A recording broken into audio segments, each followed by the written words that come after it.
Today's material is an instructional prompt designed to generate a beginner-level English audio lesson that focuses on daily morning routines at home. Right.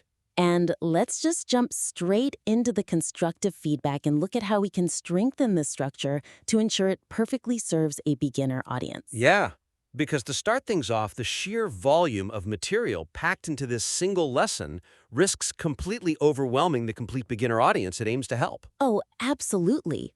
I mean, if you look at the current outline, it demands teaching 20 home words right away. Which is already a lot for a true beginner. It is, and it doesn't stop there. It then asks for a 25-line conversation, 15 additional vocabulary words, a second breakfast conversation, 20 speaking practice sentences, and a short story. Yeah, it's a massive amount of content. Right. For an A1 to A2 learner, trying to process over 60 new items and multiple formats in just 15 to 20 minutes creates, well, massive cognitive overload. Exactly. It makes it incredibly hard to remember anything after the audio actually stops. It really reminds me of that analogy.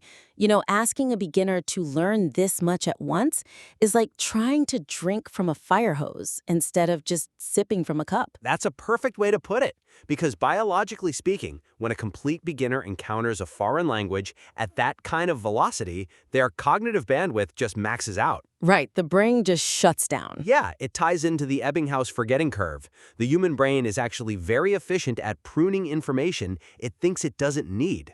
So if you expose someone to 60 discrete pieces of new audio rapidly, the brain doesn't have the time to attach context or meaning to any of it. So they just forget it. Within 24 hours, yeah, almost all of it is gone. Wow. So I guess the suggestion here is to reduce the total number of new teaching items significantly and focus instead on deep, repetitive exposure to a smaller set of core ideas. Exactly. Instead of introducing 20 scattered home words, the writer should adjust the prompt to introduce just 5 to 7 essential morning words. Like bed, water, breakfast, and wake up. Yes, just the core essentials. And then completely remove the second breakfast conversation and the short story. Really? Just cut them entirely? Yeah, I mean, they are great ideas, but they introduce totally new scenarios that act as distractions. Instead, replay the very first mother-child conversation a second time. Oh, I see. And during that second playback, pause specifically to highlight how those 5 to 7 core words are used in action. That makes so much sense. I guess I just wonder, is building deep confidence with just 5 words actually much more effective than giving the listener a massive list? Because, I worry an adult learner might feel shortchanged. I hear that a lot, but rigor doesn't have to mean sheer volume. Depth is where the actual rigor is. Hearing those 5 words isolated, then in a question, then in a statement, that builds a foundation of absolute certainty. Right, rather than just a shaky familiarity with 60 words they'll forget by tomorrow. Exactly. So, simplifying that raw volume of content naturally leads us to look at how that content is actually delivered. Yeah, the format matters just as much. Right, because if we reduce the giant list of words, we open up space to make the delivery feel much more like a real, engaging story. Which brings us to a major structural issue. The stated goal of feeling like a natural family conversation conflicts with the highly rigid, classroom-like structure of the lesson plan. Yeah, I noticed that too. The instructions explicitly say the material should not feel like a grammar class. Yet the requested structure includes formal labels like vocabulary break, speaking practice, a listening test with 5 comprehension questions, and even homework. Right. These rigid segments exactly mimic the stressful environment of a traditional school test. But then the script just abandons them for strict classroom exercises in the middle. Right. Though to push back gently, do you think maybe adult learners actually crave that formal testing structure? Like, maybe removing the feeling of being tested might make them feel like they aren't learning? It's a common misconception. Adults might expect it because of their grade school days, but relying on that ignores the affective filter. The affective filter? Yeah, it's a concept in language acquisition. Basically, when a learner feels like they are being formally tested, their cortisol levels rise. Oh, so they get anxious? Exactly. Anxiety spikes, and the brain shifts into a mild fight or flight response. The language acquisition center literally puts up a wall. Wow. So the moment the audio says, "And now for our listening practice test," The listener goes from hanging out with friends to sweating over a Scantron. Yeah, the physiological response to words like test or homework actively prevents the brain from absorbing new information. So the suggestion here is to blend the teaching moments organically into the dynamic between the two hosts, Emma and David. Yes, so the lesson feels like a shared, relaxed journey rather than a formal quiz. I love that.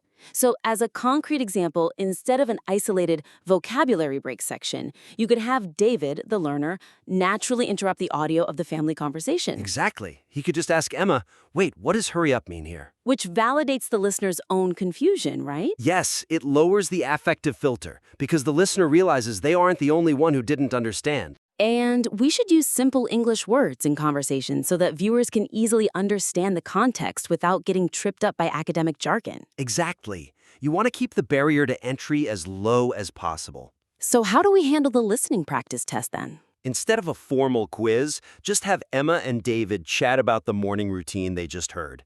They organically drop the answers into their casual conversation. Right, without ever calling it a test.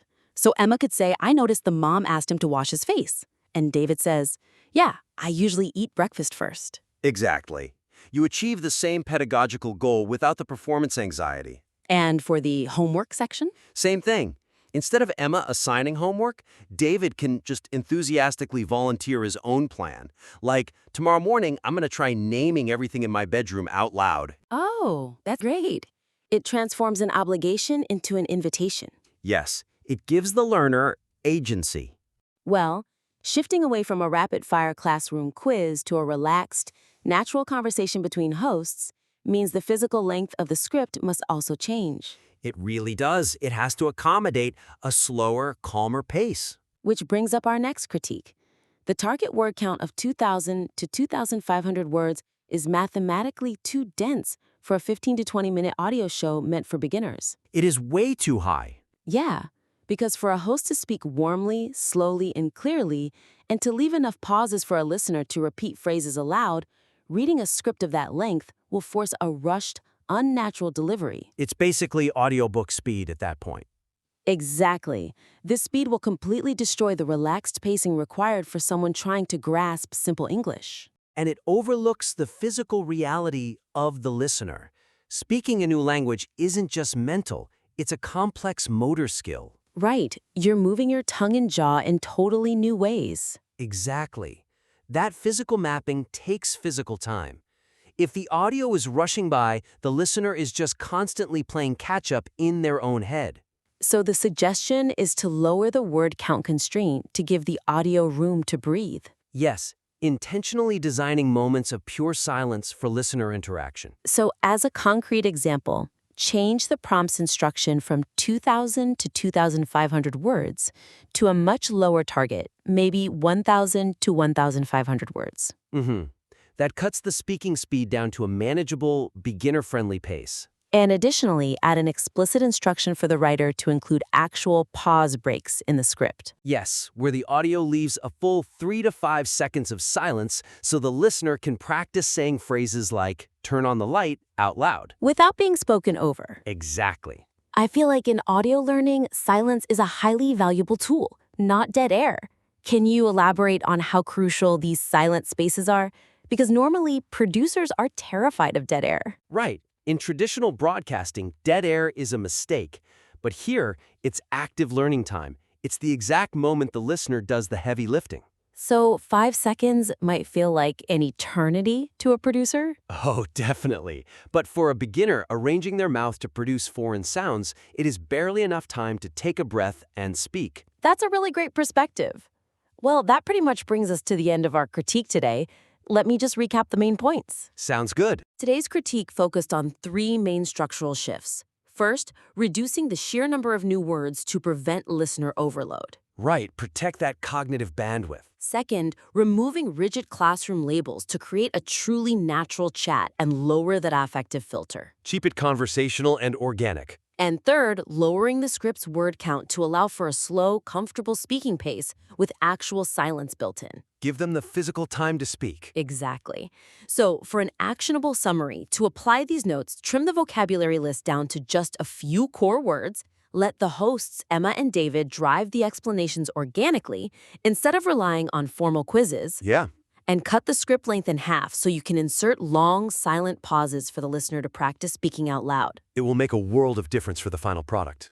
It really will. We would absolutely love to see how these changes shape the final lesson. Please revise your prompt and submit it back to us for another round of feedback.